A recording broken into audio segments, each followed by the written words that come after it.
Hi అందరికీ, నేను మీ సహదేవ్. పుష్ప 2 గురించి వీడియో చేస్తాను. పుష్ప 2 అంటే ఇప్పుడు ఉన్న జీవో ప్రకారం మనం ఎన్ని చెట్లు పెట్టాలని ఒక రూల్స్ కొత్తగా తీసుకొచ్చింది గవర్నమెంట్. అన్ని చెట్లు పెడతా ఉన్నారు కదా, అడవులను పెంచడమే ఒక లక్ష్యంగా తీసుకొని అడవులు బాగా పెంచుతామని అన్ని చెట్లు పెడతా ఉన్నారు.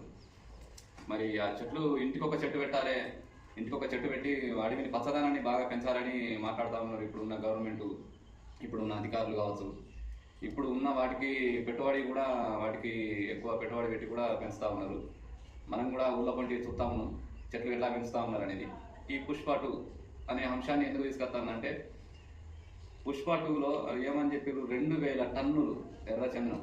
2000 టన్నులు అంటే ఎన్ని వేల చెట్లు కడి చేస్తే 2000 టన్నులు అవుతుంది. 2000 టన్నులు కావాలంటే చాలా వృక్షాలు కడి చేయాలి. అంటే అడవిని ఖాళీ చేయడమే ఆ సినిమాలో ఉన్న సిద్ధాంతం.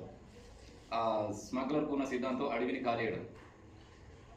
ఆ 2000 టన్నులు ఎందుకోసం అమ్ముడు జరిగింది? ఆ 2000 టన్నుల కోసం ఎన్ని చెట్లు నరికేరు అంటే కొందరు అనుకుంటారు అది సినిమే కదా అని. అవును, అది సినిమానే, అది ఫేకే. అది ఫేకే అని మీరు ఎందుకు అంటలేరు? అభిమానులు ఎందుకు అంటలేరు అది ఫేక్ అని? అది కేకా అని ఎందుకు అంటా ఉన్నారు? అది రియల్గా అంత డబ్బు ఎందుకు పెట్టి సినిమాలు చూస్తూ ఉన్నారు? తక్కువ రేటు ఉన్న టిక్కెట్లు వేలకు వేలు పెట్టి ఎందుకు కొంటా ఉన్నారు? అది పబ్లిక్ చెప్పాలి, అభిమానులు కూడా చెప్పాలి. ఒకవేళ అది ఫేక్ కాదు అనే దృష్టికి మీరు తీసుకురావాలి దాన్ని.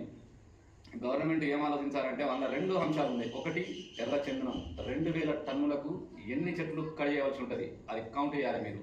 రెండోది, ఒక ఆఫీసర్, పోలీస్ ఆఫీసర్ దాన్ని పట్టుకున్నా అని ఎర్రచందనాన్ని పట్టుకుంటాడు. పట్టుకున్న తర్వాత అవును దొరికింది ఎర్రచందనం కాదు, అది సన్రా అని అంటారు. 2000 టన్నులు సన్రాని పట్టుకున్నారు అంటే ఆ సన్ర చెట్లు కూడా ఎన్ని వేల చెట్లు నరికి ఉంటారు. ఇక్కడ 2 అంశాలు తీసుకోవాలి. ఇప్పుడు ఎర్రచందనం 2000 టన్నులకు కావాల్సిన సరుకు కావాలంటే ఎన్ని వేల చెట్లను కడియాలి, ఎన్ని వేల చెట్లను కడిగితే 2000 టన్నులు అవుతుంది. అది ఒకటి. ఆ దొరికింది ఫేక్ మెటీరియల్, ఫేక్ చెట్లు అన్నప్పుడు అది ఎన్ని కడిగేయాలి, అది ఎర్రచందనం కాదు అది సన్రా అని నిరూపించడానికి ఆ సన్రం కూడా ఎన్ని చెట్లను కడిగేసి ఎర్రచందనం ప్లేస్లో దొరికేటట్టుగా అక్కడ ఉన్న హీరో పెడతాడు సన్రా చెట్లను. ఎన్ని చెట్లు నరికిండ్రు. ఒక యూట్యూబ్లో అతను ఒక లైవ్ల కోసం ఒక జాతీయ పక్షి ఒక నెమల్ని పట్టుకొని ఆయన ఎట్లా చికెన్ లెక్క ఎట్లా అన్నారని ఒక వంట చేసి చూపెడతాడు. ఇది రియల్ స్టోరీ లెక్క. దాన్ని అతన్ని అరెస్ట్ చేసి కోర్టు దాన్ని మొత్తం సర్వే చేయించి అది ఏంటిది అని చెప్పడం జరిగింది. ఎంక్వైరీ అయిన టైంలో ఏం చేశారు, నేను లైవ్ల కోసం ఒక నెమల్ని చూపెట్టి ఈ రకంగా వంట చేయాలి దాన్ని అని ఒక చికెన్ వండుడు జరిగింది అని, ఒక కోడి చికెన్ మాత్రమే అదని అతను ఎప్పుడు జరిగింది. మరి అతను ఒక లైవ్ల కోసం చేసిన వీడియోను అంతా రచ్చరచ్చ చేసారు కదా. మరి ఇది సినిమా అంటే ఒక రియల్ దృష్టికి అందరు పబ్లిక్ అనుకుంటారు కాబట్టి దాన్ని కూడా కొంచెం చర్య తీసుకోవాలి. ఎన్ని వేల చెట్లు నరికిరు, 2 ఇరుపులు. ఒకటి ఎర్రచందనంగా 2000 టన్నులు కావాల్సిన మెటీరియల్ పెట్టాలి. 2000 టన్నులు ఎర్రచందనం కాదు ఇది వేరే చెట్లు అని చూపెట్టాలి. అంటే 2000 టన్నులు మళ్ళీ వేరే చెట్లు నరకాలి. అంటే ఒక అడవి సంపదను వాళ్ళు కాజేసిర్రు. ఒక చెట్టు పెంచాలంటే చాలా సంవత్సరాలు కావాలి. అన్ని సంవత్సరాలు కావాలంటే ఎంత అడవి వెనకబడిపోతుంది, అది ఒకసారి ఆలోచించాలి. నేను చెప్పుడు కొంచెం మీకు విచిత్రంగా అనిపిస్తుంది కావచ్చు, కానీ దాన్ని కొంచెం సీరియస్గా మీరు ఆలోచించాలి.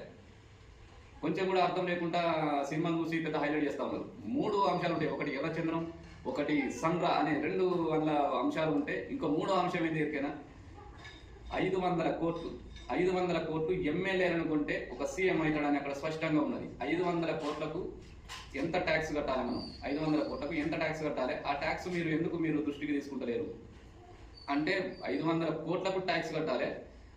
ఒక ఎమ్మెల్యేలు ఎట్లా అమ్ముడు పోతారు? ఒక ప్రజల నిర్ణయం ప్రకారమే మీరు గెలుపు పొందిరు. మీరు ప్రజల నిర్ణయంతో మిమ్మల్ని ఒక ఎమ్మెల్యేని గెలిపిస్తాడు. ఒక నియోజకవర్గంలో ఒక ఎమ్మెల్యే గెలుచడం అనేది ప్రజల నిర్ణయం. అది ఆ నిర్ణయాన్ని మీరు అమ్ముకుంటారు అంటే అది నిజమా? అది నిజం కాకపోతే అక్కడ ఉన్న నిర్మాతను, అక్కడ ఆ సినిమాకు ఉన్న డైరెక్టర్ను, అల్లు అర్జున్ అనే హీరోను ఫేక్ హీరో అనాలి. అతన్ని రియల్ హీరో కాదు. రియల్ హీరోలు నెక్స్ట్ వీడియోలో నేను చూపెడతాను.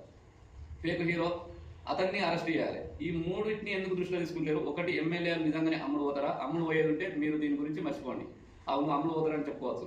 ప్రజల నిర్ణయాన్ని మీరు అమ్ముకుంటారు అన్నట్టు అర్థం. ఏది మీరు డబ్బులు తీసుకొని కూడా తీసుకున్నట్టుగా అది యాక్షన్ అయినప్పటికీ కూడా దాన్ని ఎందుకు ఆ రకంగా ఉండద్దు అని మీరు అంటలేరు.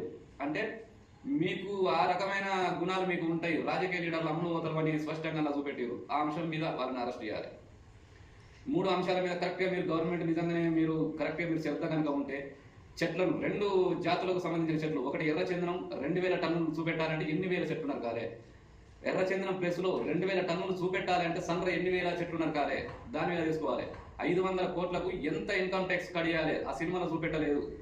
డైరెక్ట్ 500 కోట్లు తీసుకొచ్చి వాళ్ళకు ఎమ్మెల్యేలను కొని ఒక సీఎం చేసింది. అంటే ట్యాక్స్ ఎంత అనేది చూపెట్టాలి.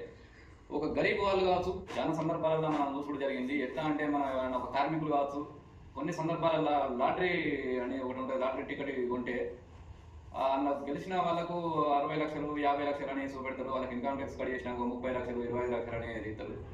లాటరీ గెలిచిన వాళ్ళకు ఆ రకంగా ఉంటే మరి సినిమాలో మాత్రం ఇన్కమ్ ట్యాక్స్ కట్ చేయలేదు. దాన్ని కూడా మీరు దృష్టిలో పెట్టుకోవాలి.